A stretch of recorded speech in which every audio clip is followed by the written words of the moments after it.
सर्वांचे पुनश्च एकदा स्वागत आहे. आपण या मुलाखतीच्या तिसऱ्या फेज मध्ये आजच्या आलेलो आहोत.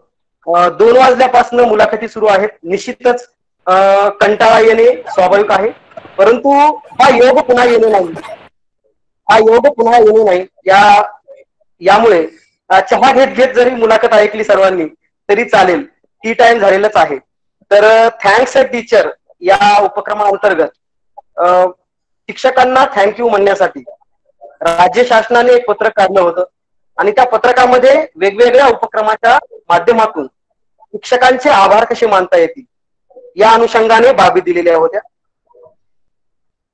हा जो कार्यक्रम आहे हिंगोली जिल्ह्यामध्ये एका वेगळ्या पद्धतीने नियोजन आणि आयोजन करण्याचं सन्माननीय शिक्षणाधिकारी संदीप सोनटक्के सर आणि त्यांच्या टीमने ठरवलं आणि त्याचाच एक भाग म्हणून प्राथमिक शिक्षक ते प्रशासकीय अधिकारी असा ज्यांनी प्रवास केलेला आहे अशा प्रशासकीय अधिकाऱ्यांच्या मुलाखती हा एक त्यातला एक भाग होता. आता या उपक्रमाचा जवळपास हा 4-5वा दिवस आहे आणि त्यामधील ही मला वाटतं शेवटची मुलाखत आहे. शेवटची जरी असली तरी ही मुलाखत निश्चितच आपल्या सर्वांना एक वेगळी माहिती, एक वेगळी प्रेरणा देऊन जाणारी आहे. प्राथमिक शिक्षक ते प्रशासकीय अधिकारी ज्यांनी प्रवास केलाय अशा अधिकाऱ्यांच्या मुलाखती घ्यायच्या होत्या. नियोजन करताना सर्वांनी आमच्या कोर टीमने ठरवलं की आपण असे प्रशासकीय अधिकाऱ्यांच्या मुलाखती घेऊया जे हिंगोली जिल्ह्यामध्ये ज्यांनी सर्व्हिस केलेली आहे. यापैकी आपल्या या शेवटच्या मुलाखतीसाठी प्रशासकीय अधिकारी प्रवींद्र वासुदेवराव वंजारी सर आपल्यामध्ये सामील झालेले आहेत. या मुलाखतीपूर्वी जास्त वेळ न घेता मी सरांचा थोडक्यात परिचय देईन. सरांचं संपूर्ण नाव प्रवींद्र वासुदेवराव वंजारी सर आहे. मुक्काम पोस्ट चिखली, तालुका राळेगाव, जिल्हा यवतमाळ येथील ते मूळ रहिवासी आहेत आणि सध्या ते senior divisional operational manager Solapur division central railway येथे ते कार्यरत आहेत. तर त्यांचा थोडक्यात परिचय देताना सर्वप्रथम त्यांचं जे प्राथमिक शिक्षण झालं, मगाशी एक प्रश्न आला होता की शिक्षणाच्या माध्यमाविषयी या मुलाखतीमध्ये सुद्धा तो कदाचित प्रश्न पुढे येईल, शिक्षणाचं माध्यम. तर सरांचं जे प्राथमिक शिक्षण झालेलं आहे ते जिल्हा परिषद शाळेमध्ये झालेलं आहे हे आवर्जून सांगावं वाटेल इथे. जिल्हा परिषद प्राथमिक शाळा चिखली, तालुका राळेगाव येथे त्यांचं प्राथमिक शिक्षण झालेलं आहे. माध्यमिक शिक्षण हे सुद्धा मराठी माध्यमामध्येच संत गाडगे महाराज विद्यालय अंतरगाव इथे झालेलं आहे. 12वी सायन्स त्यांनी केलं आहे government multipurpose high school junior college Yavatmal येथे. त्यानंतर काही अडचणीमुळे त्यांना डीएड करावं लागलं आणि डीएड केल्यानंतर लागलीच 17 जुलै 2000 रोजी ते जिल्हा परिषद प्राथमिक शाळा हत्तातांडा पंचायत समिती शेनगाव जिल्हा हिंगोली येथे रुजू झाले प्राथमिक शिक्षक म्हणून. सरांच्या आयुष्यातील काही टप्पे आहेत. या टप्प्यांच्या आधारावर आजची मुलाखत होईल. कोकरे सरांसारखी काव्यात्मक भाषा मला जमणार नाही, परंतु सरांच्या आयुष्यामधील जे भावनिक क्षण आहेत, जे प्रेरणा देणारे क्षण आहेत, ते निश्चितच सगळ्यांसमोर आणण्याचा प्रयत्न आम्ही करणार आहोत. प्राथमिक शिक्षणापासून प्राथमिक शिक्षकापर्यंतचा प्रवास सरांचा जो आहे त्याविषयी या आजच्या मुलाखतीमध्ये चर्चा होणार आहे. त्यानंतर प्राथमिक शिक्षकापासून तहसीलदार या पदापर्यंत सर जेव्हा गेले होते त्या बाबीचा इथं विचार होईल. त्यानंतर एमपीएससी परीक्षा जेव्हा त्यांनी 2003 ला उत्तीर्ण झाले, परंतु त्यांची अपॉइंटमेंट जवळपास 2007 ला मिळाली, तर त्या काळातला जो अनुभव आहे त्याविषयी सर बोलणार आहेत. आणि सगळ्यात महत्वाचं म्हणजे त्यावेळेस सरांनी युपीएससी क्रॅक केली आणि IRTS मध्ये जॉईनिंग मिळवली आणि आजपर्यंत ते त्यामध्ये आहेत. या अशा 4 टप्प्यामधले या 4 टप्प्याच्या प्रश्नामधील चर्चा सरांसोबत होणार आहे. तर सर्वप्रथम मी सरांचे मनपूर्वक स्वागत करतो हिंगोली जिल्हा शिक्षण विभाग सर्वांतर्फे. त्याचबरोबर माननीय मुख्य कार्यकारी अधिकारी, सन्माननीय उपमुख्य कार्यकारी अधिकारी, माननीय शिक्षणाधिकारी प्राथमिक, माननीय वरिष्ठ अधिवक्ता डायट हिंगोली, त्याचबरोबर सर्व परिक्षण अधिकारी, सर्व शिक्षक हिंगोली जिल्ह्यातील या सर्वांच्या वतीने मी प्रवींद्र वंजारी सर यांचं स्वागत करतो. आणि सरांची मुलाखत सुरू करतो, सरांची परवानगी असेल तर. हा, सुरू करा सर. Okay, thank you sir. माझा पहिला प्रश्न म्हणण्यापेक्षा तुमचा अनुभव आम्हाला पाहिजे आहे. नेमकं सॉरी, मी वेगळी सुरुवात करतो. वानखेडे सरांसोबत सकाळी चर्चा झाली, जे की आपले घनिष्ठ मित्र आहेत, सोबती आहेत. तर निश्चितच त्यांनी जी प्रवास सांगितला तुमचा, त्या प्रवासामध्ये त्यांनी तुमच्या प्राथमिक शिक्षणापासून शिक्षक होईपर्यंत प्रवास आम्हाला सांगितला.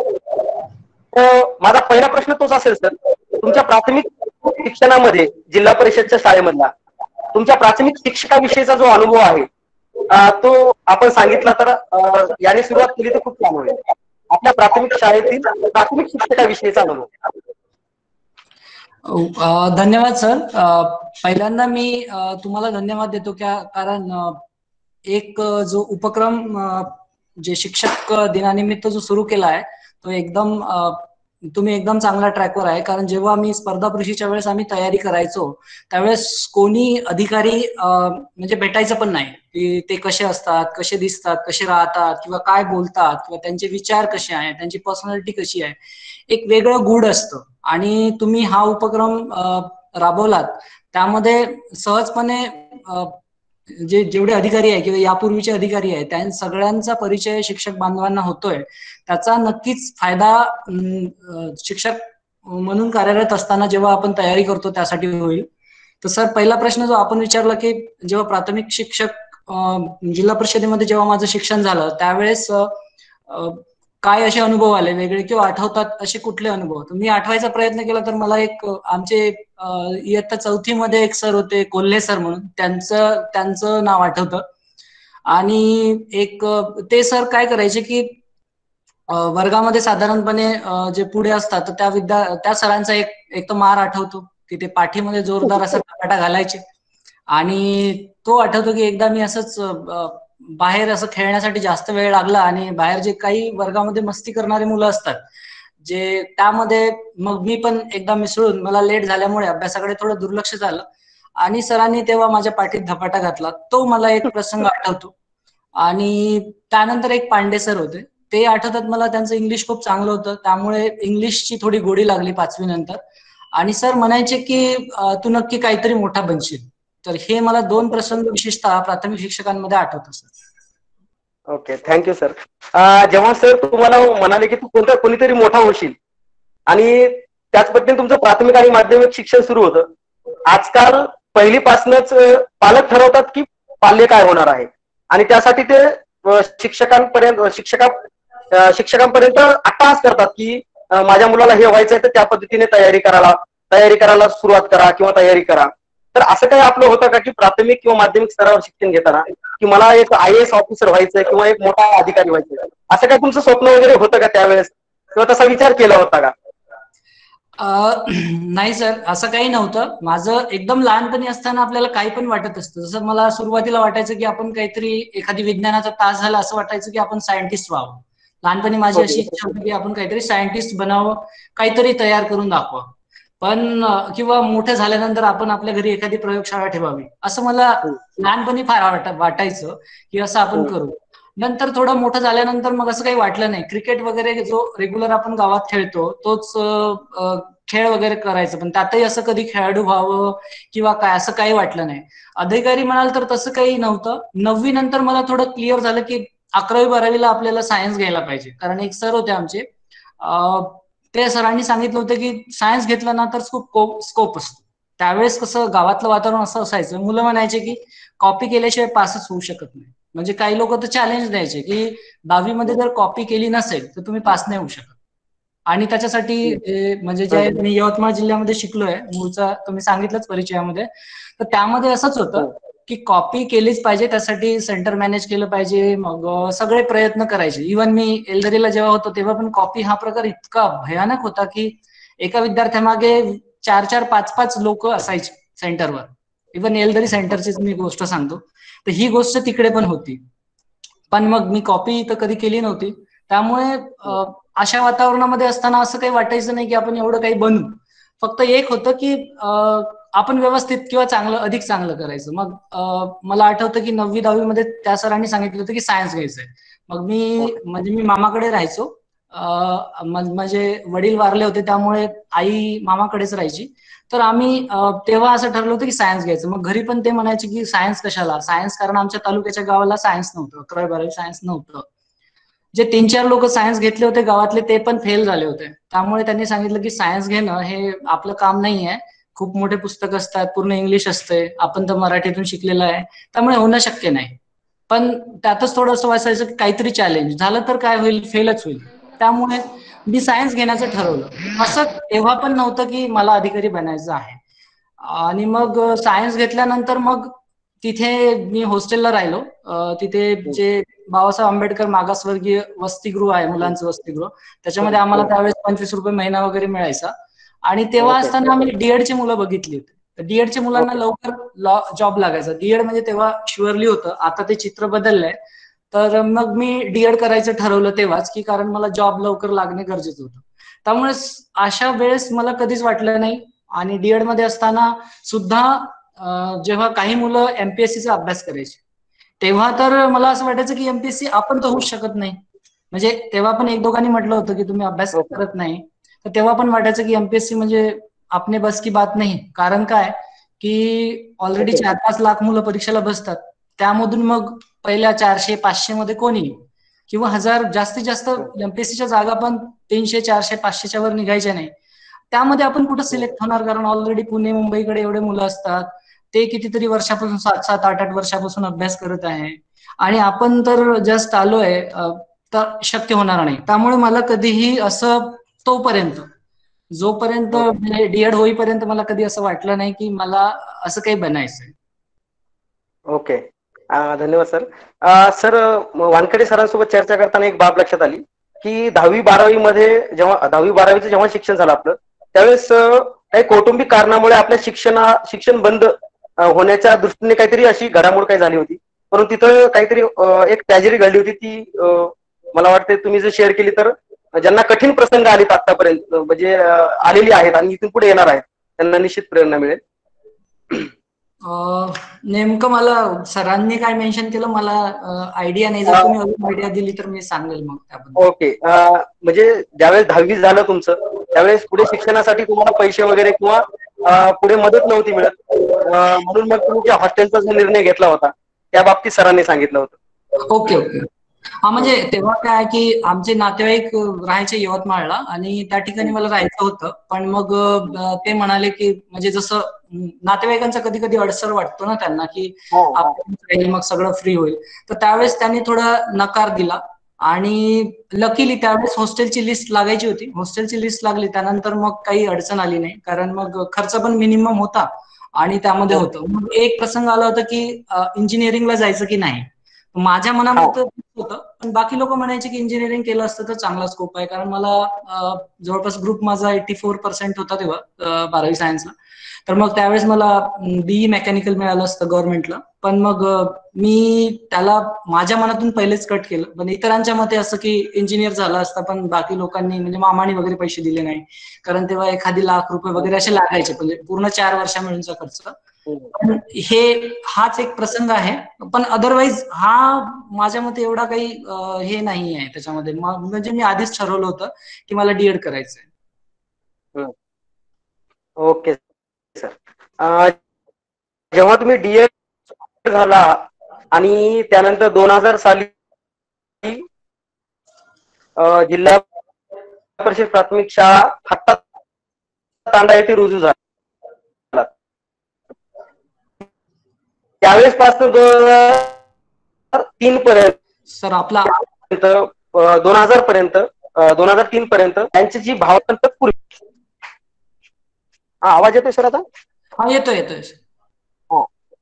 2000 साली आपण जेव्हा प्राथमिक शिक्षक म्हणून रुजू झालात आणि त्यावेळेस आपल्या शाळेवरील जे सोबती शिक्षक होते त्यांच्यासोबत जी तुमची भावनिक गठ्ठी होती त्याविषयीचं एक पत्र आहे, मला ते वाचून दाखवायचंय. आणि ते पत्र झाल्यानंतर नेमकं त्या पत्राचं गुपित काय होतं आणि नेमकं तुमच्या 2000 साली तुम्ही जे प्राथमिक शिक्षक पद जॉईन केलं होतं तर त्याविषयीचे अनुभव आम्हाला पत्र वाचल्यानंतर सांगावेत. मी एक पत्र वाचून दाखवतो इथे. सर्वांनी कृपया हे पत्र पाहावं. खूप जुनं पत्र आहे आणि ते आम्हाला मिळालंय सरांचं. तर मी पत्र वाचून दाखवतो.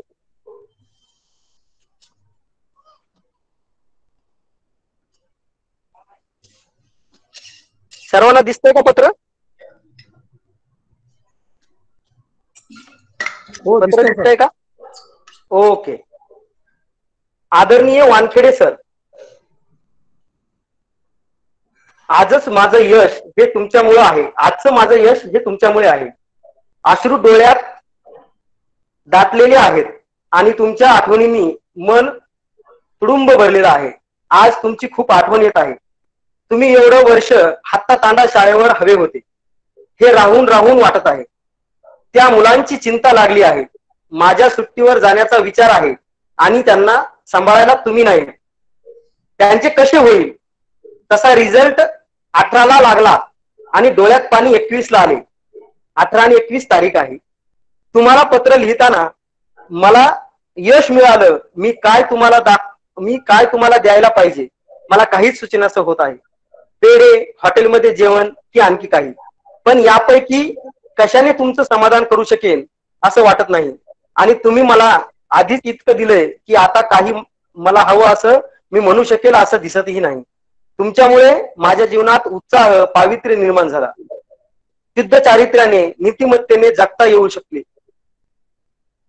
आपल्या कर्तव्याशी कसे प्रामाणिक राहावे हे सगळं मी अनुभवत होतो. तुम्हाला पाहिल्यावर तुमच्या सहवासात मला कशाची चिंता वाटायची नाही. मी अस्वस्थ असायचो. मला वाटायचं माझ्यापेक्षाही आणि स्वतःपेक्षाही तुम्ही माझ्या अभ्यासाची, मुलांची, शाळेतील व कुटुंबातील आणि इतरांची खूप काळजी घेता. तुम्ही जपलेली संवेदनशीलता मला आकर्षून जायची. माझी अनेकदा ओसरलेली जिद्द व उत्साह तुमच्या थोड्या बोलण्याने वाढायचा. 2001-2002च्या परीक्षेतील अपयशानंतर तुम्ही मला त्यावेळी दिलेलं प्रोत्साहन, माझ्यावर दाखवलेला विश्वास मी पूर्ण करू शकलो नाही ही खंत वाटायची. मी वाटत पाहत होतो अशा प्रसंगाची की सरांना माझा अभिमान वाटावा. माझ्यावर दाखवलेला विश्वास अयोग्य नव्हता. मला दिलेल्या सुट्ट्यांचा मी योग्य उपयोग घेतला असं मला कधी करता येईल का? मला तुम्हाला न्याय देता येईल का? आणि 18ला रिझल्ट लागल्यानंतर सर मला वाटायला लागलं की कदाचित तुमचं मी काही अंशी समाधान करू शकलो असेल. तुमच्याबद्दल अभिमान तर पहिल्यापासूनच आहे. पण तुमच्या मनातील माझी इमेज ती मला घसरू द्यायची नव्हती. सर, माझ्या यशात कोणाचा वाटा जास्त आहे, कोणाचे वाटे किती आहेत असा प्रश्न कदाचित विचारला जाईल. मी काय उत्तर देऊ ह्या प्रश्नाचे मला समजत नाही. कोणाचा किती वाटा असं का कधी मोजमाप होऊ शकते? सिंहाचा, खाडीचा, स्त्रीचा, मित्रांचा अशी विभागणी करता येते का? शेवटी एवढंच सांगतो की तुम्ही शाळेवर नसते आणि तुम्ही जर एवढं प्रोत्साहन मला दिलं नसतं, एवढं बळ दिलं नसतं तर आज सिलेक्शन झालं नसतं. आपला विश्वासू 21 ऑगस्ट 2016, वेळ सकाळी 6. तर कृपया या पत्राबद्दल आम्हाला सांगावं. आणि निश्चितच या पत्रामुळे आम्हाला तुमच्या प्राथमिक शाळेतील प्राथमिक शिक्षक ते तहसीलदार यामधले अनुभव आम्हाला समजतील. धन्यवाद सर. खूपच म्हणजे मला पण आता खूप भावनाविवश झाल्यासारखं झालं की ते परत मला ह्या लेटर बद्दल कल्पना नव्हती की हे लेटर आणि अशा पद्धतीचं अजूनही जपून ठेवलेलं आहे सरांनी. त्यावेळेस मी पत्र फार लिहायचो आणि त्यामध्ये जेव्हा ऍक्च्युली जो तुम्ही म्हटलं की 2003ला जो रिझल्ट लागलाय, ऍक्च्युली 2003ची ती ऍडव्हर्टाईज होती. 2004ला पूर्व परीक्षा झाली एमपीएससीची. 2005ला त्याची मुख्य परीक्षा झाली. 2006ला इंटरव्ह्यू झाला आणि 2006लाच जे 18 ऑगस्ट आहे त्यावेळेस 18 ऑगस्टला त्याचा रिझल्ट लागला. 2006ची गोष्ट आहे. आणि मग जॉईनिंग 2007ची होती. तर त्या दरम्यानचा जो आहे सरांची त्यावर्षी म्हणजे सरांची जॉईनिंग, वानखेडे सरांची जॉईनिंग 1996ची होती त्या हत्तातांडा येथे शाळेला. आणि मी 4 वर्षांनी म्हणजे 2000ला जॉईन झालो. आल्या सर तिथे एक शिक्षकीच शाळा होती त्यावेळेस आणि मी जॉईन झाल्यानंतर द्विशिक्षकी झालो. आणि 2000 ते 2006ला नेमकी सरांची जूनला ट्रान्सफर झाली. जेव्हा ट्रान्सफर झाली तोपर्यंत रिझल्ट लागायचाच होता. म्हणजे माझा इंटरव्ह्यू देऊन झाला होता आणि सरांना पण वाटलं की 96 ते 2006 म्हणजे 10 वर्षानंतर साधारणपणे शिक्षकांची बदली इकडे तिकडे कुठेतरी होते. कुठल्याही ठिकाणी जाण्याऐवजी बेटर की योग्य ठिकाणी गेलं पाहिजे किंवा अशा पद्धतीने त्यांची ट्रान्सफर केली. पण त्यामुळे मला एकदम पोरकेपणा आल्यासारखं वाटलं, की असं वाटलं की आता आपल्याला सांभाळणार कोण. म्हणजे मला नेहमीच कोणीतरी सोबत जर असेल आणि त्यातल्या त्यात वानखेडे सरांची पर्सनॅलिटी एवढी चांगली आहे की तुम्ही त्यांच्या सहवासात जर आलात किंवा तुम्ही असालही तर तुम्हाला असं वाटेल की आपण किती भाग्यवान आहे. आपल्याला कशाचीच काळजी करावी लागत नाही. ही टेक्स केअर ऑफ एव्हरीथिंग म्हणजे एव्हरीथिंग. तुमचे कुठलेही प्रसंग असो, इमोशनल असो, फायनान्शियल असो, कुठलेही असो, असं तुम्ही सरांना सांगा आणि सरांकडे उत्तर नाही किंवा सर त्याला बळ देणार नाही असं काहीही नव्हतं. त्यामुळे कुठल्याही प्रसंगाबद्दल सरांकडे सगळं उत्तरं पण होती आणि सर समजून घ्यायचे. म्हणजे सरांना काही सांगावं लागायचं नाही की सर असं करा तसं करा. उलट आपल्या मनात जे काही सोल्युशन असेल त्याही पुढचं सर सोल्युशन द्यायचे. त्यामुळे सर असताना माझा जो प्रवास आहे एकदम सुखकारक आणि आनंदी झाला. पण अचानक रिझल्ट लागण्यापूर्वीच सर तिथून निघून गेले आणि मग मी मुख्याध्यापक म्हणून झालो आणि एक शिक्षकीच शाळा. त्यावेळेस 2 महिने तर काही वाटलं, म्हणजे तेव्हा खूप एकदम रिझल्ट बदली झाल्यानंतर मला कसं तरी वाटलं की एकदम एकटं एकाकी पडल्यासारखं झालं. आणि त्यानंतर जेव्हा रिझल्ट आल्यानंतर सगळ्यात जास्त जे आहे मला वाटलं की सर जर इथं असते तर खूप आनंद झाला असता सरांना. त्यामुळे मग मी 2-3 दिवसांनी जेव्हा विचार केला त्यावेळेस सरांना मी हे लेटर लिहिलं होतं की माझ्या मनातल्या भावना त्यांच्यापर्यंत पोहोचवण्याचा प्रयत्न केला होता. आणि त्यावेळेस ते लेटर आहे. तर मला सांगायचंय की सर सर सर मला खूप मदत करायचे प्रत्येक वेळेसच. कारण जेव्हा मी आमची शाळा द्विशिक्षकी असताना पहिल्यांदा शाळेला एकच खोली होती. त्या एकच खोलीमध्ये 4 वर्गामध्ये आम्ही शिकवायचो. सर एका कॉर्नरला बसून मुलांना घेऊन बसायचे आणि मी दुसऱ्या साईडला बसायचो आणि असा वर्ग चालायचा. शेवटचा जो वर्ग आहे तो सर काय करायचे की आम्हाला अभ्यास करता यावा म्हणून शेवटचा वर्ग तो कॉमन घ्यायचे. त्याच्यामध्ये मग प्रार्थना असो, गीत असो, वेगवेगळे असे पाठ करून घ्यायचे किंवा 1-2 म्हणणे असो किंवा बेचे पाढे असो, हे सगळं सर म्हणून घ्यायचे. त्यामुळे त्या 1 तासामध्ये मला त्याची खूप मदत झाली. हा 1 तास मला रोजच मिळायला लागला. त्यामुळे तो कॉमन घ्यायचे. तर सरांच्या अशा खूप साऱ्या आठवणी आहे. जेव्हा कधी कधी पुस्तकं घ्यायला किंवा कसलीही अडचण असेल तरी सर मला खूप हेल्प करायचे. त्यामुळे सरांचं असं म्हणजे एकदम शब्दात सांगता पण येणार नाही की त्यांनी काय केलंय, किती केलंय. आणि हे माझ्यासाठी नाही, पण त्या शाळेतल्या त्या गावातल्या प्रत्येक विद्यार्थ्यासाठी. मला आठवते की जेव्हा आम्ही शाळेवर लागलो होतो तेव्हा त्या गावामध्ये फक्त हातातांड्यामध्ये 42 घरं होती आणि 250 लोक होती. तर त्यामध्ये नोकरीवर फक्त तिथल्या बालकताई ज्या आहे त्याच एकट्या नोकरीवर होत्या. बालवाडीच्या ज्या ताई असतात ते सोडून कोणीही नोकरीवर नव्हतं. आज अशी परिस्थिती आहे की तिथले बरेच जण त्याच्यानंतर सरांच्या हातचे विद्यार्थी आहे ते भरपूर जण नोकरीला लागलेले आहे. इव्हन शिक्षक म्हणून पण लागलेले आहे. तुमच्या याच्यामध्ये पण कैलास चव्हाण दिसतोय मला, तर कैलास राठोड आहे, असे बरेच मुलं आहेत की जे नोकरीवर लागलेले आहे.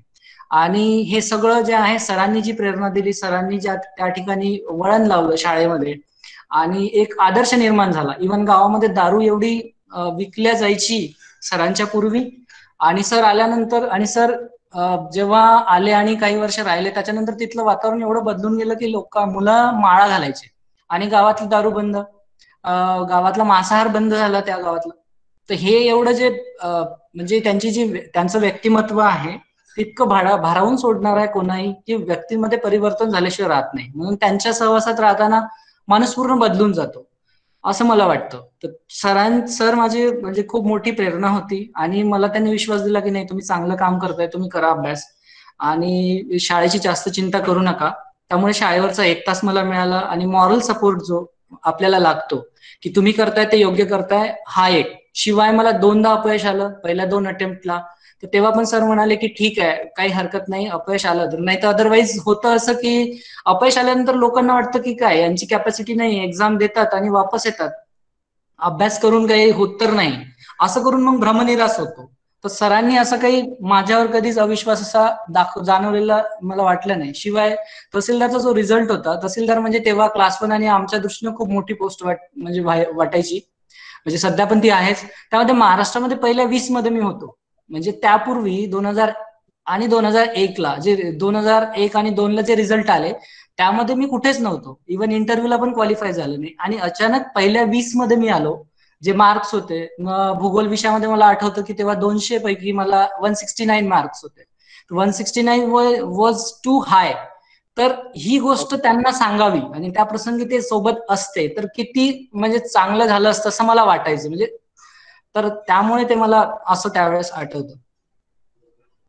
निश्चितच सर, पत्र वाचून आणि सरांशी चर्चा करून तुमच्या प्राथमिक शिक्षकापासून अधिकाऱ्यापर्यंत सरांचा खूप मोठा वाटा आहे वानखेडे सरांचा असं दिसत आहे.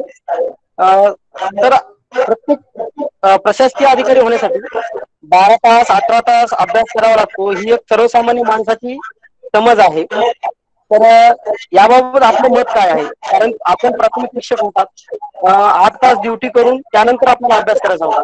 तर या बाबतीत आपलं काय म्हणणं आहे की प्रशासकीय अधिकाऱ्यांसाठी 18 तास अभ्यास करावाच लागतो?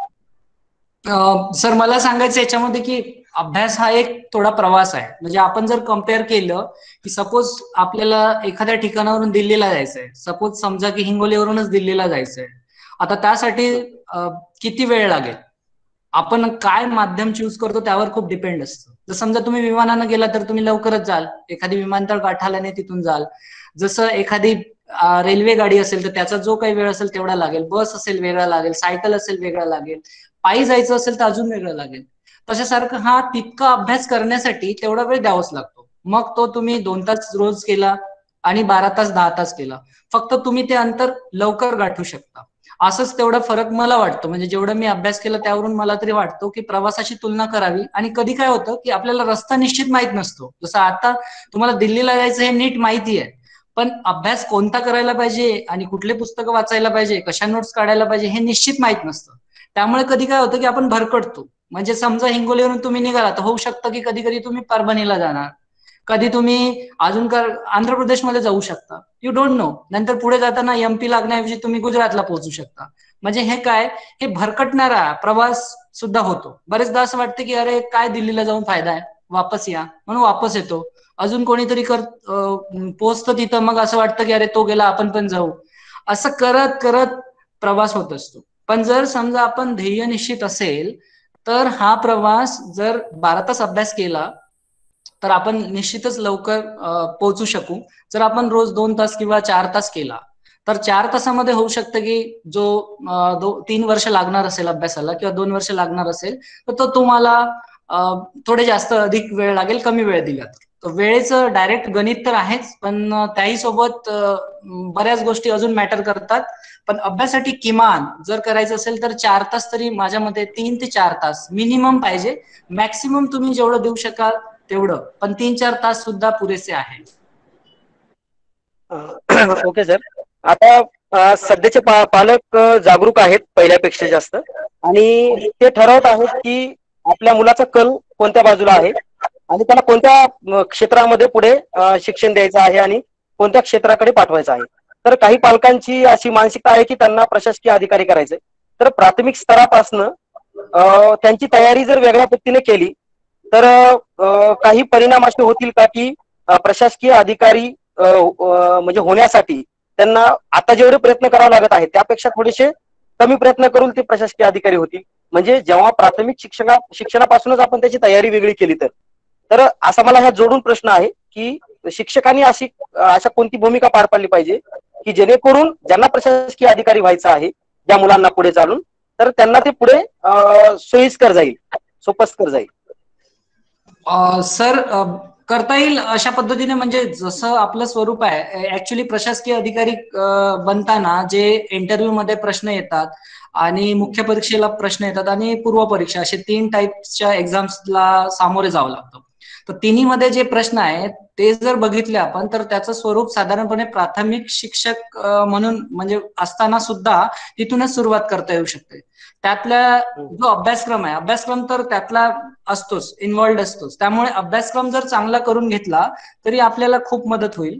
दुसरी गोष्ट म्हणजे काही प्रश्न मंजुषा आहे किंवा कधी कधी कौन बनेगा करोडपती सारखे छोटे छोटे खेळ आपण तिथे घेऊ शकतो. आणि प्रोत्साहनपर काही आठवड्याला त्यांना काही बक्षीस किंवा डिबेट कॉम्पिटिशन असेल किंवा निबंध स्पर्धा आहे छोट्या, अशा जर आपण ऑर्गनाईज केल्या आणि एखादी स्पर्धा परीक्षा पण घेतली, त्याच्यामधून काही नंबर्स काढले, तर मग मुलांना तो एक कॉन्फिडन्स येतो की आपण एवढ्यामध्ये प्रथम आलो किंवा इतके मार्क्स आपल्याला मिळाले.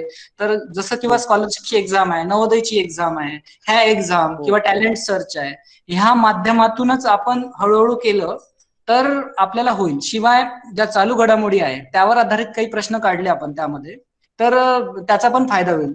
ज्या ज्या गोष्टी भारताच्या अर्थव्यवस्थेच्या दृष्टीने महत्वाच्या आहे किंवा भारताच्या विकासाच्या दृष्टीने महत्वाच्या आहे, महाराष्ट्राच्या विकासाच्या आणि जगाच्या दृष्टीने महत्वाच्या आहे, अशा घडामोडींचे जे प्रश्न आहे ते आपण काढले आणि वेगळा एखादी महिन्यातून म्हणा किंवा आठवड्यातून म्हणा एखादी ऑर्गनाईज केली तर मुलांना गोडी लागणं महत्वाचं आहे. आणि शिवाय तुम्ही जसं आता मुलाखती लोकांच्या म्हणजे प्रशासकीय अधिकाऱ्यांच्या तुम्ही करताय, त्या पद्धतीनं जर त्यांना एखादी मुलाखत, त्यांना एखाद्या अधिकाऱ्यांबद्दल माहिती सांगणे किंवा बोधकथा सांगणे, इव्हन त्यांना काही जणांनी खूप जिद्दीने यश मिळवलंय, खूप मोठ्या पदावर किंवा आपले पण जसे शिवाजी महाराज आहे, हे खूप प्रेरणादायी व्यक्तिमत्व आहे, महात्मा फुले आहे किंवा डॉक्टर आंबेडकर आहे, यांचं उदाहरण देऊन त्याच्यामध्ये त्यांनी कसं मात केली परिस्थितीवर, त्या गोष्टी जरी सांगितल्या तरी त्यांच्या मनामध्ये एक वेगळी उमेद.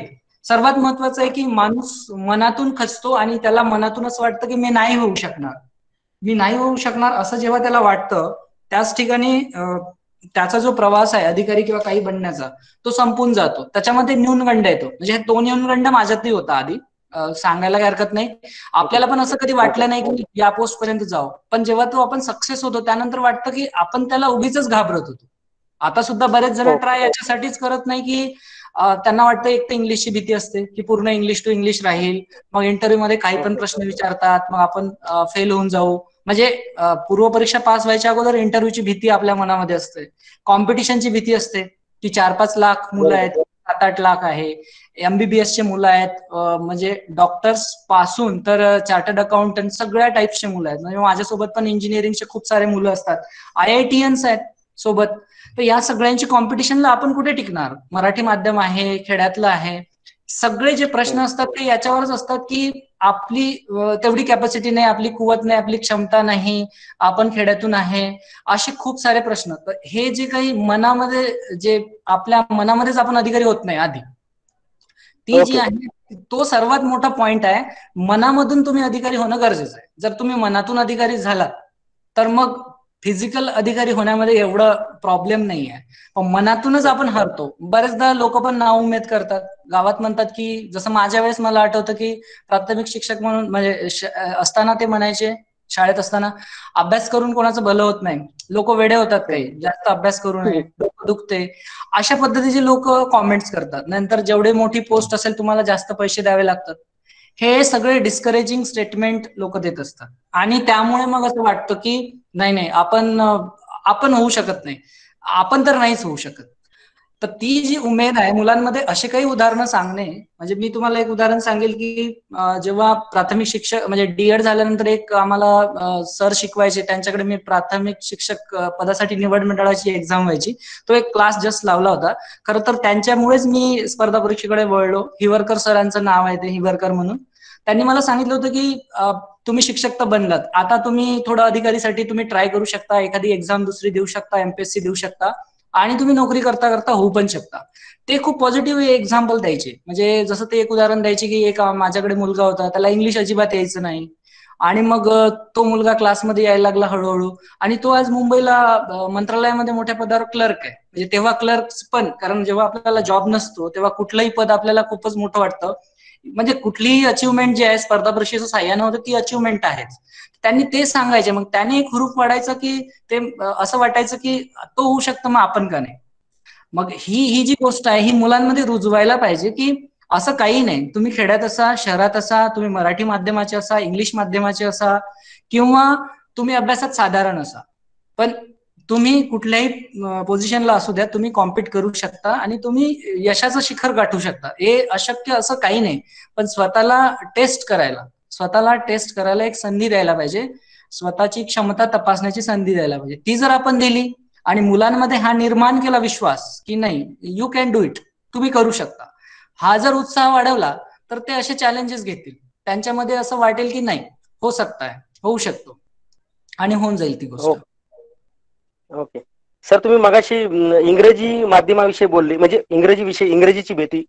तर ह्या प्रश्नाला जोडून दोन प्रश्न आहेत की तुम्ही मराठी माध्यमातून शिकलात, प्राथमिक शिक्षण, माध्यमिक शिक्षण, त्यानंतर 2 वर्षासाठी सायन्स होतं, पुन्हा डीएड मराठी माध्यमामधून.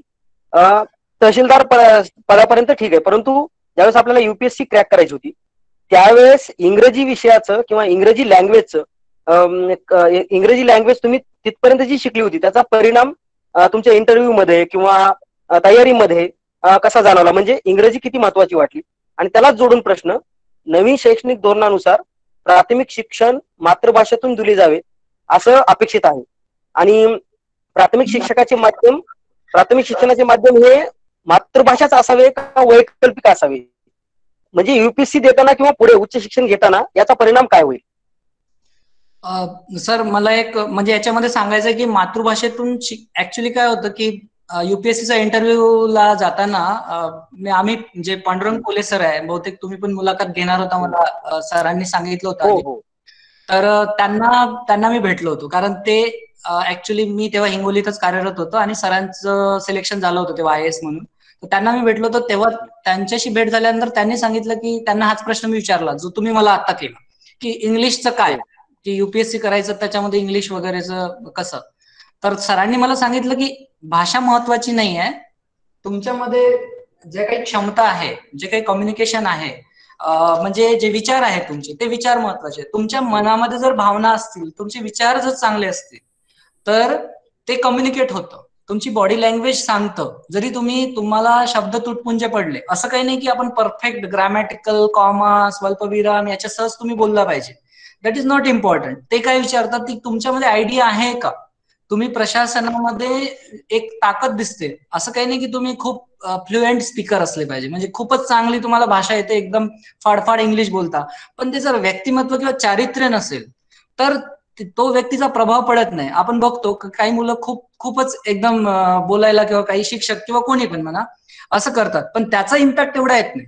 पण जर गट्स असतील तुमच्यामध्ये किंवा आपल्यामध्ये जर त्या क्षमता असतील तर त्या क्षमता ऑटोमॅटिकली तुम्हाला जेव्हा प्रश्न विचारतात तेव्हा तुम्ही इंग्लिशमध्ये बोला, हिंदीत बोला, मराठीत बोला, तिन्ही लँग्वेजचं कॉम्बिनेशन करा, ते मॅटर कधीच ठरत नाही. म्हणून मला पण असं जाणवलं जेव्हा मी इंटरव्ह्यूला होतो तेव्हा, ऍक्च्युली मी मराठी माध्यमातूनच युपीएससी दिली, 2 अटेम्प्ट पहिले, 3rd आणि 4th मी इंग्लिश दिला. मला माध्यमाचं बंधन तेव्हापासून वाटलंच नाही. जेव्हा केव्हा इंग्लिश म्हणजे जेव्हा मराठीमध्ये लिहिता लिहिता जर काही इंग्लिशचे शब्द आले तर इंग्लिशचे शब्द आपण बोलू शकतो आणि लिहू पण शकतो, दॅट डझंट मॅटर. फक्त एवढंच सांगेल मी की इंग्लिश माध्यम मात्र कंपल्सरी आहे. कारण काय की जे पुस्तकं आहे, क्वालिटी पुस्तकं आहे, ते सगळे इंग्लिश माध्यमातले आहे. मराठी माध्यमातले एवढे क्वालिटी बुक्स नाही आहे, एमपीएससी असो किंवा युपीएससी असो. त्यामुळे इंग्लिशचा अभ्यास करावाच लागतो. मला आठवतं की जेव्हा मी तहसीलदार नंतर जेव्हा युपीएससीचा अभ्यास करायला, पुस्तकं खूप बदलली, पुस्तकं इंग्लिश मधली घेतली, तेव्हा इंग्लिश मधल्या पुस्तकाचा अभ्यास करताना मला पण भरपूर मेहनत लागली. म्हणजे मला आठवतं की मला 8 तासात फक्त 3च पानं वाचता आली होती जिओग्राफीची, कारण ते त्यातली जी लँग्वेज, त्यातली बोजड भाषा इतकी होती की ते मला मग परत डिक्शनरी बघा, त्याच्यातून चेक करा.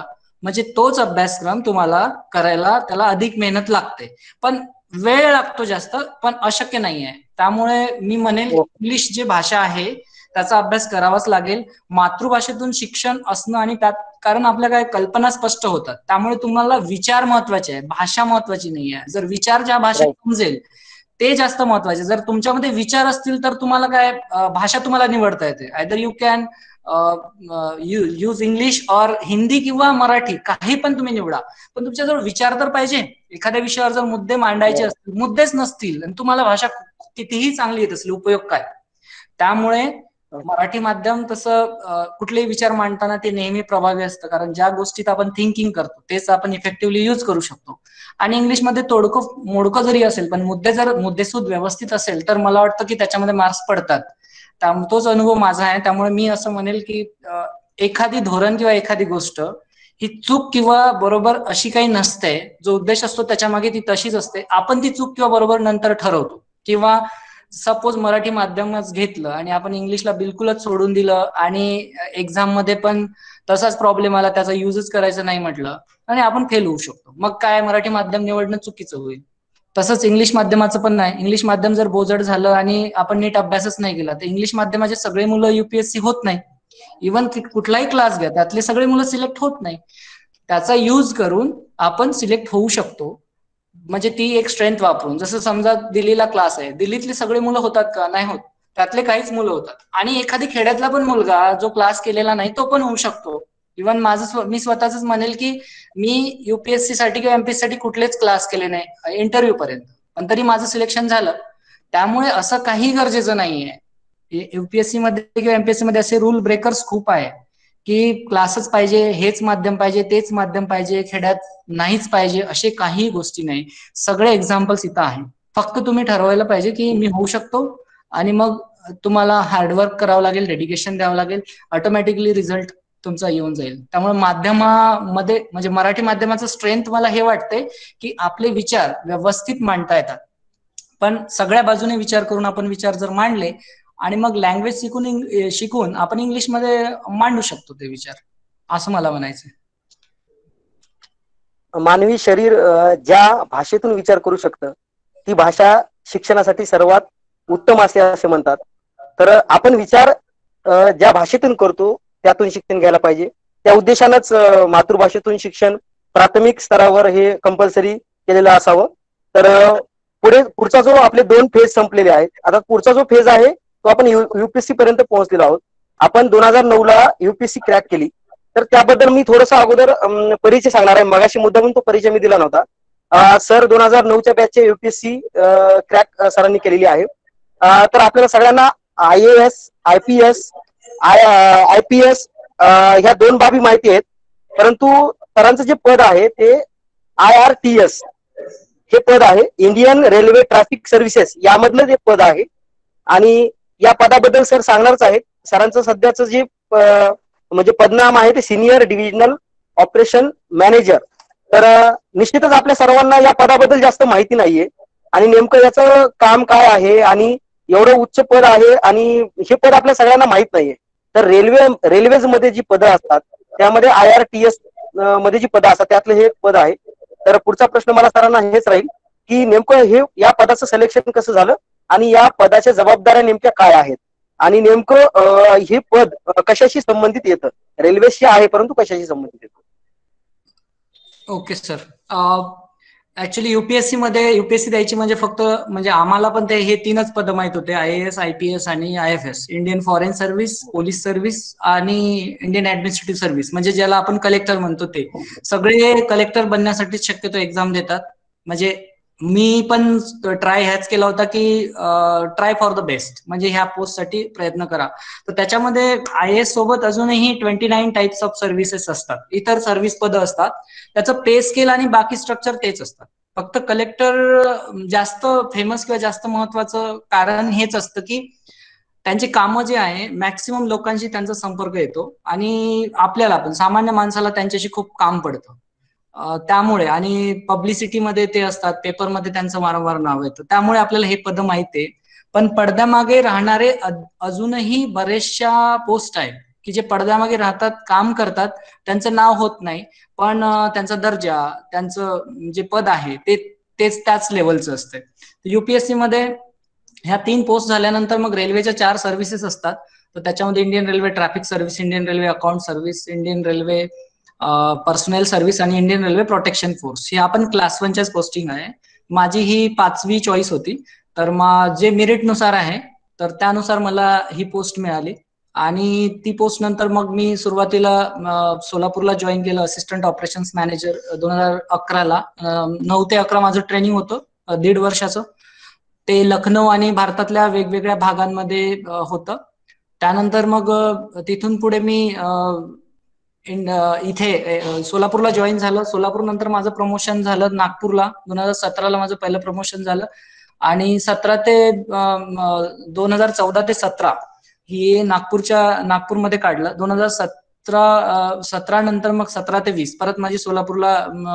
आता सध्या मी actually senior divisional operations manager म्हणजे ऑपरेटिंग हेड याच्यामध्ये 10 ब्रँचेस असतात सोलापूरमध्ये. म्हणजे कुठल्याही रेल्वे विभागामध्ये 10 ब्रँचेस असतात आणि 10 ब्रँच पैकी एक ज्याला आपण प्रिन्सिपल एचओडी किंवा पीएचओडी किंवा HOD head of the department म्हणतो. तर मला रेल्वे व्यवस्थितपणे चालवण्याची जबाबदारी आहे. म्हणजे याच्यामध्ये आमच्याकडे जे ट्रेन्स आहे, ट्रेन्स 2 टाईपचे आहे. मुख्य फरक, एक तर मालगाड्या आहे आणि दुसरं आहे पॅसेंजर ट्रेन्स, की ज्याच्यामध्ये आपण प्रवास करतो ते. तर मालगाड्या ज्या चालतात, सगळ्या ज्या इंडस्ट्रीज आहे, म्हणजे सिमेंट असो, शुगर असो किंवा फर्टिलायझर, फूड ग्रेन, ह्या ज्या इंडस्ट्रीज आहे आणि स्टील पण आहे, कोल आहे, किंवा आपल्या घरची जी वीज येते ती सुद्धा रेल्वेवर बऱ्यापैकी अवलंबून आहे. रेल्वेनी कोळशाची प्रचंड वाहतूक होते आणि ती वाहतूक जर सुरळीत झाली तरच पॉवर हाऊसेस चालते आणि त्याच्यातून जनरेट होतं. शिवाय आपलं जे इन्फ्रास्ट्रक्चर आहे, म्हणजे रोड आहे, रस्ते बांधकाम सिमेंट शिवाय होऊ शकत नाही, लोहपोलाद उद्योगाशिवाय होऊ शकत नाही. आणि याच्यासाठी रेल्वे मोठ्या प्रमाणावर हजारो टनांची, लाखो टनांची वाहतूक करते. हे काम सुरळीतपणे करण्याचं काम जे आहे, ती जबाबदारी माझ्याकडे आहे. त्यामध्ये याच्यासोबतच पॅसेंजर ज्या सर्व्हिसेस आहे, जवळपास सोलापूर डिव्हिजन मध्ये जेव्हा चालू होतं तेव्हा 142 ट्रेन रोज चालत होत्या, पॅसेंजर ट्रेन्स. आणि कमीत कमी 100 ट्रेन गुड्स ट्रेन, म्हणजे अशा धरून 250 ट्रेन्स ज्या आहे रोज रोज सोलापूर डिव्हिजन मध्ये चालतात. त्या व्यवस्थित चालाव्या, त्याच्यामध्ये फेल्युअर्स येऊ नये आणि त्या वेळेवर पोहोचाव्या. पॅसेंजरला, आपण एखाद्या पॅसेंजरला त्याचा इंटरव्ह्यू असतो किंवा काही, त्या ठिकाणी वेळेवर जर पोहोचवलं तर त्याचं हे लागतं, काय म्हणतात, त्याची दुवा लागते.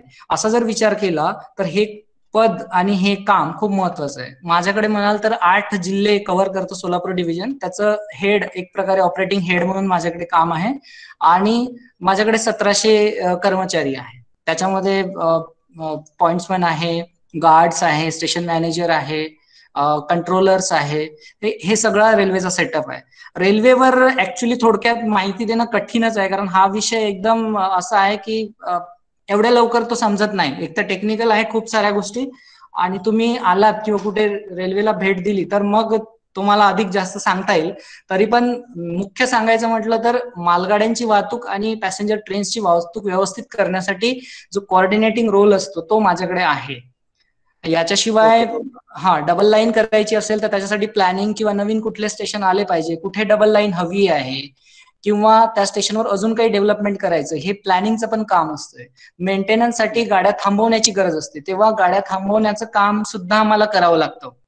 आणि अशाच पद्धतीनं बरेचसे कामं, किंवा ऍक्सिडेंट झाला, डिरेलमेंट झाला तर त्यावेळेस काय करायचं ह्याचं सुद्धा प्लॅनिंग, आणि मग ट्रेनची वाहतूक कशी होईल, ह्या सगळ्या कामांची जो जबाबदारी असते ती as a head of the department म्हणून माझ्याकडे सध्या ती जबाबदारी आहे. हे ऍज गुड ऍज मोठे जिल्ह्याचे जे कलेक्टर असतात त्यासारखंच हे काम आहे, फक्त रेल्वेमध्ये आहे. आणि सामान्य माणसाला माहित नाही याचं एकच कारण आहे की त्याचा काही संबंध नाही आहे, म्हणजे त्यांना तशा पद्धतीचं कामच पडत नाही रेल्वेत, त्यामुळे त्यांना माहिती नाही आहे.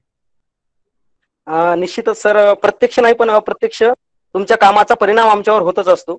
कारण की आम्हाला जिथे जिथे प्रवास करायचा आहे त्या ट्रेन्स व्यवस्थित वेळेवर चालाव्यात, याचं प्रमुख काम आपण करत आहात. भारतातली जी रेल्वे लाईन आहे ही जगातली सर्वात मोठं नेटवर्क असं मानलं जातं, आणि त्या नेटवर्क मध्ये ट्रॅफिक कंट्रोलिंग हा सगळ्यात मोठा महत्वाचा भाग आहे. आणि एकाच ट्रॅक वरून वेगवेगळ्या पद्धतीची वाहनं, वेगवेगळ्या पद्धतीची रेल धावणं आणि त्याचं नियोजन लावणं, हे काम सुद्धा खूप प्रत्यक्ष अप्रत्यक्षरित्या आम्हाला उपयोगी आहे. मला हा प्रश्न तुमच्या संबंधी आहे का माहित नाही, परंतु आमच्या संबंधी, म्हणजे आम्ही जसं बोगी, ट्रेन्स, एसीचं रिझर्वेशन, नॉन एसीचं रिझर्वेशन वगैरे वगैरे या सगळ्या बाबी करत असतो. तर तुम्ही आम्हाला काय मार्गदर्शन कराल ज्यामुळे आमचा रेल्वेचा प्रवास जो आहे आणखी चांगला सुखकर होईल, की आम्ही काय कोणत्या बाबी पाहिल्या पाहिजेत? हा थोडासा वेगळा प्रश्न आहे, परंतु मुद्दा म्हणून विचारतोय.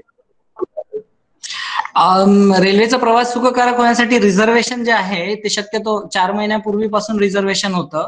तर रिझर्वेशन करून जर आपण आधीपासून प्लॅन्ड वेने जर केलं तर मला वाटतं प्रॉब्लेम येणार नाही. रेल्वेच्या वेळा, रेल्वेचं ऍप पण आहे, जसं IRCTCचं ऍप आहे, किंवा NTES म्हणून आहे, नॅशनल ट्रेन एन्क्वायरी सिस्टम, त्याचं एक ऍप आहे. ते जर आपण डाउनलोड केलं तर रेल्वे विषयी माहिती जाणून घेतली तर आपला जो प्रवास आहे, रेल्वेचा प्रवास असं म्हणतात की सर्वात आरामदायक, इव्हन प्लेन पेक्षा पण आरामदायक प्रवास रेल्वेचा आहे, आणि बसेस पेक्षा तर आहेच आहे. कारण ते एवढं रायडिंग कम्फर्ट ज्याला म्हणतं ते खूपच रेल्वेचं चांगलं आहे. प्रश्न हा आहे की आपल्याला तिकीट कन्फर्म मिळत नाही, हा एक प्रॉब्लेम आहे. आणि त्याचं कारण म्हणजे डिमांड खूप जास्त आहे आणि तेवढ्या ट्रेन्स नाही आहे. पण ऍडव्हान्स जर प्लॅनिंग केलं आणि रिझर्वेशन जर करून गेलो तर रेल्वेचा प्रवास, रिझर्वेशनचा प्रवास हा खूप सुखकारक होऊ शकतो. फक्त ऍडव्हान्स प्लॅनिंग त्याला हवं. मी म्हणेल की ऍडव्हान्स प्लॅनिंग एक करायला पाहिजे, रेल्वेविषयी माहिती जाणून घ्यायला पाहिजे आणि रेल्वेच्या वेळोवेळी इन्फॉर्मेशन येत असतात. जसं 139 एक नंबर आहे, त्या 139 वरून भरपूर मेसेजेस येत असतात आणि ऍप वरून पण तुमची ट्रेन आता कुठे आहे, किती वेळ होणार आहे हे पण त्याच्यातून कळतं. आणि रेल्वेमध्ये आता भरपूर सुधारणा झालेल्या आहे, त्यामुळे रेल्वे आता वेळेवर धावत पण आहे. आणि हा कोरोना काळामध्ये भरपूर साऱ्या रेल्वे बंद झालेल्या आहेत, पण जेव्हा सुरू होईल तेव्हा रेल्वे खूप चांगल्या प्रकारे वाटचाल करून पुढे येईल अशी आशा पण आहे. तर ऍप डाउनलोड करावे एक तर एक, आणि रेल्वेविषयी अजून माहिती जाणून घ्यावी असं मला वाटतं. ओके, धन्यवाद सर. प्राथमिक शिक्षकापासून ते सेंट्रल रेल्वेचं नेटवर्किंग सिस्टीम या कामामधला जो बदल आहे, प्राथमिक शिक्षकातलं वर्गातलं काम आणि प्रत्यक्ष सेंट्रल रेल्वेचं नेटवर्किंगचं काम, हा जो फरक आहे हा तुम्ही म्हणजे कसा तुम्ही व्यक्त करू शकता कमी शब्दांमध्ये, की नेमका फरक, एवढा मोठा फरक झाला कामामध्ये तर तो? ऍक्च्युली शिक्षकाचा जो जॉब आहे तो मला तर खूप आवडायचा. ऍक्च्युली त्याच्यामध्ये कसं आहे की मुलांशी संबंध येतो तुमचा, आणि मुलं म्हणजे एकदम जिवंत मनांशी, की ज्याच्यामध्ये काही प्रॉब्लेम नसतो. ते एकदम सरळ तुमच्याशी संवाद साधतात, सरळ सिंपल बोलतात आणि त्यांच्या मनामध्ये खूप सारे प्रश्न असतात, त्यांची तुम्ही उत्तरे देता, खूप उत्सुकता असतं. तर शिक्षकाचा पेशा खरंच खूप चांगला आहे. त्यातल्या त्यात अजून चांगली गोष्ट म्हणजे उन्हाळ्यात सुट्ट्या मिळतात, दिवाळीत सुट्ट्या मिळतात. ह्या ज्या गोष्टी आहेत बाकी सर्व्हिसेसमध्ये नाहीये. त्यामुळे शिक्षक म्हणून काम करताना मला खूप आनंद वाटत होता. इव्हन जर सक्सेस झालं नसतं तरी मी शिक्षक म्हणून आनंदाने राहिलो असतो असं मला आताही वाटतं, तेव्हाही वाटत होतं आणि आताही वाटतं की झालं जरी नसतं सिलेक्शन तर I will be happy as a teacher. त्यानंतर तहसीलदार म्हणून झालं असताना मला कालावधी खूप मिळाला, पण तिथे पण खूपच चॅलेंजेस आहेत. तहसीलदारमध्ये जास्त काळ राहता आलं नाही, एक 5-6 महिन्याचाच मला वेळ मिळाला. त्यानंतर माझं युपीएससी मध्ये जर म्हटलं तुम्ही, तर युपीएससी मध्ये जे कामाचं स्वरूप आहे यामध्ये पॉवर्स थोडे जास्त आहे. पॉवर्स म्हणजे डिसिप्लिनरी. रेल्वे सर्व्हिसेसला डिसिप्लिन सर्व्हिस म्हणतात. इव्हन आर्मीपेक्षा पण जास्त डिसिप्लिन सर्व्हिस रेल्वेमध्ये आहे. रेल्वे काय रोजच वॉर फुटिंगवर काम करतं असं म्हणतात. आम्हाला काय रोजच जेवढ्या गाड्यांची वाहतूक होते ती एवढ्या मोठ्या प्रमाणावर त्याचं एक सिस्टम बनवलेली आहे, आणि त्याच्यामध्ये थोडी जरी चूक झाली तर इमिजिएट सस्पेन्शन, इमिजिएट चार्जशीट अशा गोष्टी होतात. इव्हन म्हणजे मला पण असं बरेचदा आम्ही फोनवर पण सस्पेंड करतो की चला हे चुकी केली, गार्डनी चुकी केली, स्टेशन मास्टरने चुकी केली, सस्पेंड करा. तर आणि याच्यामध्ये काय की जी माझी पोस्ट आहे त्या पोस्टला इव्हन 4800 ग्रेड पे असेल, 4800, त्या ग्रेड पेला पण मी रिमूव्हल फ्रॉम सर्व्हिस करू शकतो. ती पॉवर असल्यामुळे याच्यामध्ये फार तुम्हाला रागावलं जरी नाही तरी चालतं, पण त्यांना माहित असतं की तुम्ही जर बोलला काही तर यांच्याकडे पॉवर्स आहे. त्यामुळे रेल्वेमध्ये जसं तहसीलदार म्हणून असताना तेवढ्या पॉवर्स नाही आहे, सस्पेन्शन किंवा चार्जशीट देण्याच्या पॉवर्स नाही आहे. तहसीलदारापेक्षाही मला ही वाटतं की ही जी पोस्ट आहे ह्याच्यामध्ये जो ऑटोमॅटिकली पोस्टला पॉवर असल्यामुळे तुम्ही इफेक्टिव्हली काम करू शकता. म्हणजे कुठेही तुम्ही काही म्हटलं तर ती ऑटोमॅटिकली इम्प्लिमेंटेशन इझिली होतं. म्हणजे तुमच्या शब्दाला इथं वजन असतं. आणि डिसिप्लिननं जर रेल्वे चालली नाही तर रेल्वे चालणारच नाही. त्यामुळे रेल्वेला एक जी पॉवर आणि सगळे काय आम्हाला जे नियम आहे सगळे नियम भरपूर सारे लिहून दिलेले आहेत. तर त्याची नियमावली आहे, रेल्वेचे ऍक्ट्स आहेत, रूल्स आहे. त्यामुळे कुठलीही गोष्टीला तुम्हाला उत्तर रेल्वेमध्ये मिळतं. तर त्यामुळे काम करताना अशी अडचण जात नाही. पण हा, कामाचं स्वरूप भरपूर बदललं आहे. पण जो टीचर म्हणून जो आपल्यामध्ये असतं की प्रत्येकाला समजून सांगणे, त्यामागची भूमिका काय आहे, तर तो शिक्षकपणा इथे पण भरपूरदा जेव्हा आपण संवाद साधतो, स्टेशन मास्टर असेल, गार्ड असेल किंवा आमचे कुठलेही कर्मचारी असेल, तेव्हा एक शिक्षक जागा होतो आणि परत त्यांना असं सांगण्यात येतं की नाही या गोष्टीचं काय महत्व आहे. म्हणजे तो शिक्षकाचा ऍडव्हान्टेज एक मिळतो. त्यामुळे आपण इथं थोडं लोकप्रिय पण होऊ शकतो आणि लोकांना आवडतं की तुम्ही समजून सांगताय. अदरवाईज अधिकारी म्हणजे जास्तीत जास्त करून इमेज अशी आहे की ते भरपूर घाबरून टाकतात. तर अशी इमेज इथं म्हणजे बनू दिली नाही, किंवा माझी तरी निश्चित नाही. पण आपल्याला जे पाहिजे ते इफेक्टिव्हनेस आपण आणू शकतो. ओके सर, आपण थोडस या आजच्या मुलाखतीच्या उत्तरार्धात पोहोचत आहोत. तर मेसेज आपण पाहत असाल नोटिफिकेशन मध्ये, तर संपूर्ण शेनगाव तालुक्यातील शिक्षकांचे आपण प्रेरणा स्त्रोत आहात. निश्चितच आपलेही काही प्रेरणा स्त्रोत असतील. तर आपल्या या प्राथमिक शिक्षक ते प्रशासकीय अधिकारी या प्रवासामध्ये आपले जे प्रमुख प्रेरणास्त्रोत होते त्यांच्याबद्दल थोडस. सॉरी सर, मी थोडा मेसेज चेक करत होतो. हा सर, परत एकदा प्रश्न रिपीट कराल सर? म्हणजे आपण प्राथमिक शिक्षकापासून या उच्च पदावर गेलेला आहात, तर आपल्याला नेमकी प्रेरणा कोणाकडून मिळाली, कोणाकोणाकडून मिळाली, त्यातले प्रमुख प्रेरणास्त्रोत कोण कोण होते? त्यामध्ये कुटुंब, सहकारी, मित्र त्यापैकी? म्हणजे असं बरेच जण आहे असे, मी जसं म्हटलं त्या पत्रामध्ये पण उल्लेख केला आहे. निश्चित असं सांगता येत नाही की नेमकं कोणाकोणामुळे झाली, पण जसं आता ज्यांची नावं निश्चितपणे घेता येईल, असं होऊ शकतं की काही जणांची नावं न घेतल्यामुळे ते असं म्हणू शकतात की आमचं नाव नाही, पण प्रत्येकाचा जो वाटा आहे तो प्रत्येकाचा वाटा एक मनात असतो, आणि वाटे असे भरपूर असू शकतात, वाटेकरी भरपूर असू शकतात. म्हणजे माझे एक जे माझे जे मित्र आहे आणि एक भावाप्रमाणे आहे ते पुरुषोत्तम बावणे सर आहे, वानखेडे सर आहे, ते सोडून एक हिवरकर सर आहे की ज्यांच्यामुळे मी इकडे वळलो.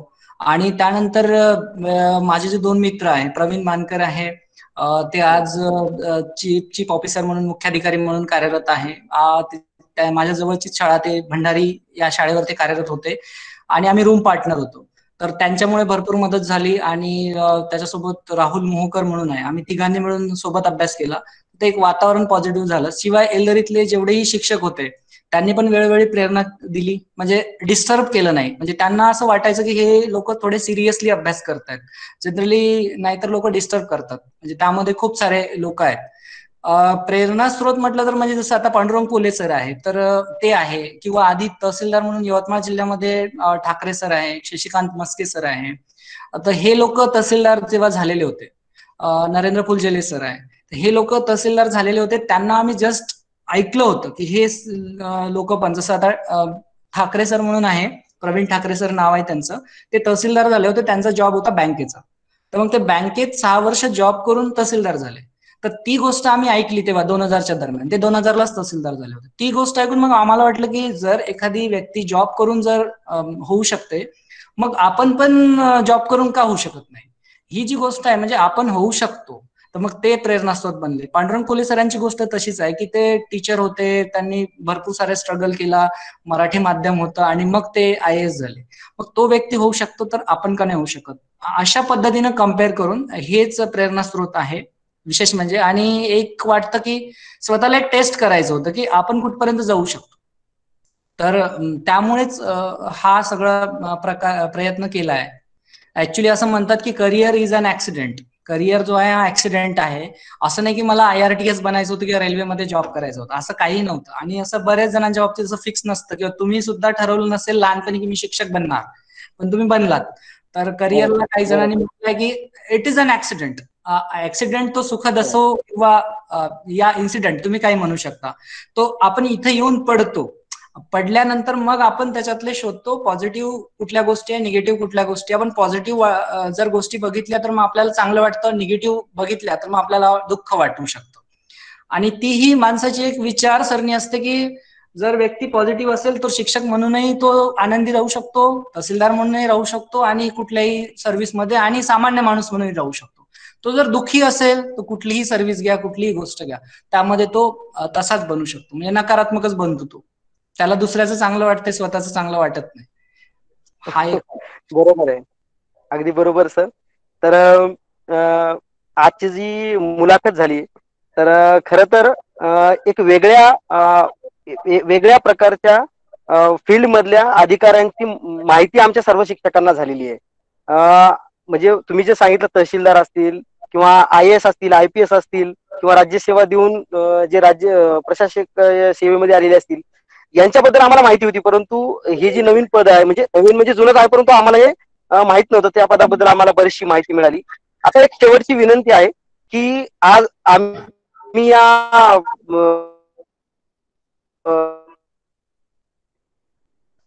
5 सप्टेंबर निमित्त जो शिक्षक सर, आवाज कटत आहे सर, आवाज क्लिअर येत नाही. टीचर हा उपक्रम राबवत आहोत. या प्रसंगी आपल्याला शिक्षक त्याचबरोबर आता सर, हॅलो, आता येतो का सर? हा, येतोय सर. म्हणजे सर 5 सप्टेंबर निमित्त जो शिक्षकांचा सन्मान करण्यासाठी थँक टीचर हा प्रोग्राम आहे. या प्रसंगी तुम्हाला शिक्षक, विद्यार्थी, पालक त्याचबरोबर जे शिक्षक प्रशासकीय सेवेची तयारी करत आहेत यांच्यासाठी तुमचा कोणता संदेश असेल? माझा संदेश असा असेल की एक तर स्वतःवर विश्वास ठेवा. एक फॅशन किंवा या पद्धतीने करायचं म्हणून करू नका, आणि त्याला एक चॅलेंज बनवून घ्या. स्वतःला टेस्ट करा. आणि याच्यामध्ये एक मंत्र आहे की जसं आपण म्हणतो की eat MPSC, drink MPSC, think MPSC, किंवा सेम युपीएससी ला लागू. जेही गोष्टी तुम्ही करता एक ध्येय वेड होऊन त्याच्या मागे असं लागायचं की फुल अँड फायनल, म्हणजे आर्या पारची लढाई ज्याला म्हणतो, किंवा शर्थीची लढाई. तुम्ही याला कुठलंही उदाहरण द्या, जसं शिवाजी महाराजांच्या लढाया होत्या, किंवा डू ऑर डाय, गांधीजींचा लढा घ्या. अशा पद्धतीनेच आपल्याला स्वतःला समजायचं की ही लढाई म्हणजे मी फायनल करणार आहे, याच्यानंतर मी अटेम्प्ट पण देणार नाही. या पद्धतीनं जर आपण तयारी केली असं मानलं तर नक्की त्याच्यामध्ये यश मिळण्याची शक्यता, मिळेलच असं नाही, पण यश मिळण्याची शक्यता खूप पटीने वाढू शकते. म्हणजे मला आठवते की आम्ही जे 2 अटेम्प्ट आधी दिले होते ते आम्ही खूपच लाईटली द्यायचो. म्हणजे जस्ट इव्हन मला आठवते की मुख्य परीक्षा जेव्हा होती, औरंगाबादला असायची मुख्य परीक्षा, प्रिलिम तर परभणीला द्यायचो आम्ही, आणि मुख्य परीक्षेसाठी मुख्य परीक्षेसाठी औरंगाबादला जायचो. तर आम्ही इव्हन अप अँड डाऊन करून मुख्य परीक्षा दिली आहे, म्हणजे इतके लाईटली. आणि तेव्हा माझं पहिल्यांदा जेव्हा गेलं तेव्हा 25 मार्क्स कमी पडले होते मला इंटरव्ह्यूला. 2001चा अटेम्प्ट होता तो. आणि 2च्या अटेम्प्टला तर तेव्हा पण एक 37 मार्क्स कमी पडले. तेव्हा मग थोडं वाईट वाटलं की अरे आपण खूपच लाईटली घेतोय, आपण थोडा जास्त अभ्यास करायला पाहिजे होता. तर सांगायचं तात्पर्य मला हेच आहे. त्यानंतर मात्र मी ठरवलं की नाही, आता आपल्याला हातघाईची लढाई करावी लागणार आहे. सारखे अटेम्प्ट दिले म्हणजे मी असं आपण असं ऐकतो ना की एखाद्याने 10 अटेम्प्ट दिले, 12 अटेम्प्ट दिले, किंवा वयाच्या 35व्या 37व्या वर्षापर्यंत तो अटेम्प्टच देतोय, अजून पास का होत नाही.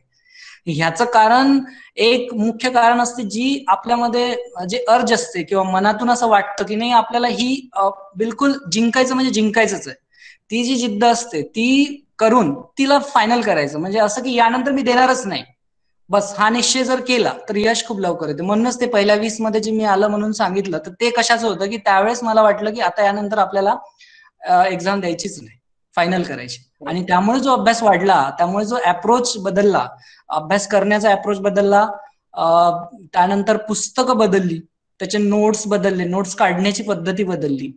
ह्या सगळ्या अप्रोचेसमुळे यश लवकर आला, आणि त्याचा फायदा युपीएससीला पण झाला. त्यानंतर मग कॉन्फिडन्स एवढा निर्माण झाला की आपण काही करू शकतो, म्हणजे एनिथिंग इज पॉसिबल असं वाटायला लागतं. पण ती स्टेज येण्यासाठी सुरुवात पहिले स्वतःवर विश्वास ठेवणं खूपच गरजेचं आहे. आणि विश्वास ठेवून त्याच्यासाठी अंमलबजावणी, म्हणजे अग्रेसिव्ह अंमलबजावणी करावं लागेल. तुम्हाला खूपच अटॅकिंग करावं लागेल. बिलकुल बाकी सगळ्या गोष्टी बंद करून फोकस्ड अप्रोच जर केला, म्हणजे जे शिक्षक आहे, शिक्षकांमध्ये खूप पोटेन्शियल आहे. एका बॅचमध्ये जसं तहसीलदार, डेप्युटी कलेक्टरची बॅच होती, त्याच्यामध्ये जवळपास 40 पैकी 21 जण फक्त शिक्षकच होते. शिक्षकांमध्ये चांगल्या गोष्टी कुठल्या आहे जर असं मला म्हणाल तर, त्यांना जे आपले विचार चांगल्या प्रकारे व्यक्त करता येतात ते एक पॉझिटिव्ह आहे. सगळ्यांचे हस्ताक्षर चांगले असतात. त्यांचा अजून अभ्यासाशी टच असतो, आणि त्यांना लोकांना समजून सांगता येते चांगल्या पद्धतीनं. प्रश्नांची जाणीव असते. ह्या सगळ्या गोष्टी युपीएससी एमपीएससी ला खूप पूरक आणि पॉझिटिव्ह आहे. ते अभ्यास करू शकतात, जास्त डिस्टर्बन्स नसतो त्यांना. त्यामुळे शिक्षक हा प्रशासकीय अधिकारी बनण्यासाठी अगदी म्हणजे नोकरी करता करता कोण बनू शकतात. शिवाय उन्हाळ्याच्या सुट्ट्या, दिवाळीच्या सुट्ट्या, तुम्हाला सुट्ट्या सुद्धा लवकर मिळू शकतात. त्यामुळे प्रशासकीय अधिकारी बनणं कुठल्या पोस्टमधून जर शक्य असेल, चांगलं जर मला विचाराल तर मी म्हणेल की जर तो जिद्दी असेल तर शिक्षक मधून तो चांगल्या पद्धतीने त्याची शक्यता वाढेल. ओके, धन्यवाद सर. निश्चितच या आजच्या शेवटच्या संदेशामुळं प्रशासकीय सेवेची तयारी करणाऱ्या शिक्षक बांधवांना याच्यातून प्रेरणा मिळणार आहे. आणि यानंतर निश्चितच असा एक प्रयत्न केला जाईल शिक्षण विभागामार्फत की अशा शिक्षकांना जे तयारी करत आहेत अशा शिक्षकांचं एक ट्रेनिंग सेशन ठेवून आपल्यासारखे जे मार्गदर्शक आहेत त्यांचा लाभ आमच्या हिंगोली जिल्ह्यातील शिक्षकांना देण्याचा आम्ही पुढे प्रयत्न करू. सर, आज आपण आपल्या जीवनातील 4 टप्प्यामधल्या वेगवेगळ्या अनुभवावर प्रकाश टाकला. आम्ही जी प्रश्न विचारली किंवा अनुभव विचारले ते स्पष्टपणे तुम्ही सर्वांसमोर मांडले, शेअर केले, त्याबद्दल धन्यवाद. यानंतर आमच्या जिल्हा शिक्षण व प्रशिक्षण संस्थेचे वरिष्ठ अधिव्याख्याता माननीय गणेश शिंदे सर यांना विनंती करतो की त्यांनी या आजच्या कार्यक्रमाचं आभार प्रदर्शन करावं. माननीय गणेश शिंदे सर, वरिष्ठ अधिव्याख्याता डायट हिंगोली. धन्यवाद काळे सर, खूप छान सूत्रसंचालन आपण केलं. आवाज येतोय माझा? हो येतोय सर, येतोय. धन्यवाद. सर्वप्रथम मी धन्यवाद प्रवीण सर. खर तर परवा आपला संवाद झाला होता आणि त्यानंतर मधल्या काही दिवसामध्ये म्हणजे काल आपला संवाद होऊ शकला नव्हता, परंतु सकाळी सकाळी 7 वाजता मी तुम्हाला फोन केला. तुम्ही दुसऱ्या तिसऱ्या बेल मध्ये म्हणजे माझा मोबाईल उचलला, कॉल आपला संवाद झाला आणि सर आम्ही जो तुम्हाला वेळ दिलेला होता तो वेळ खरं तर 4 वाजताच होता, परंतु अगोदरची मुलाखत माळी सरांची लांबल्यामुळं त्याबद्दल वेटिंग करावं लागलं. कारण तुमचं ज्या पद्धतीने शेड्यूल होतं हे अतिशय बिझी शेड्यूल असतानाही तुम्ही आम्हाला वेळ दिला, त्याबद्दल मी खरंच तुमचे खूप ऋण व्यक्त करतो सर. आपण खूप छान पद्धतीने वानकडे सराबद्दल, कारण कसं आहे 2500 वर्षापूर्वी तथागत गौतम बुद्धाने खूप छान सांगितलंय, we are is the result of what we have thought. आपण ज्या लोकांसोबत राहतो, ज्यांच्या विचारांवर आपण प्रेरित होतो, अशा लोकांमुळे आपलं आयुष्य घडतं, असं तथागतांनी 2500 वर्षापूर्वी सांगितलेलं आहे. सुसंगती सदा घडो, सुजन वाक्य कानी पडो. हा जो प्रवास आहे खूप सुंदर पद्धतीने आपण मांडला आणि खूप छान वाक्य, station master minds the train, station master minds the train, trains and the school master trains the mind. तुम्ही दोन्ही भूमिकेतून जाताय सर, आणि तो एक सुंदर असा प्रवास तुम्ही छान पद्धतीने मांडला. या हिंगोली जिल्ह्यातील शिक्षण विभागाच्या वतीने मी परत आपले ऋण व्यक्त करतो. आणि अजून हा प्रवास संपला नाही. येणाऱ्या काळामध्ये का म्हणलेली आहे की काही शिक्षक जर का आम्हाला जोडले गेले तर त्या शिक्षकांना एक संवाद करण्यासाठी, त्यांना प्रेरणा देण्यासाठी, अभ्यासाची तयारी करण्याच्या अनुषंगाने आपण नक्कीच आम्हाला मदत कराल. आपण जो वेळ दिला आपला मोलाचा मूल्यवान असा वेळ आपण दिला. कारण ज्या पद्धतीने रेल्वे काम करत आहे, खरं तर आमच्यासारख्या सर्वसामान्य नागरिकांना रेल्वेचं वर्किंग होत आहे किंवा चालत असतं. खूप छान असा सुसंवाद आमच्या जिल्ह्यातील शिक्षकांसाठी आपण घडून आणला, वेळ दिला आणि घडून आणला, त्याबद्दल मी तुमचे ऋण व्यक्त करतो सर. थँक्यू. धन्यवाद सर. धन्यवाद सर.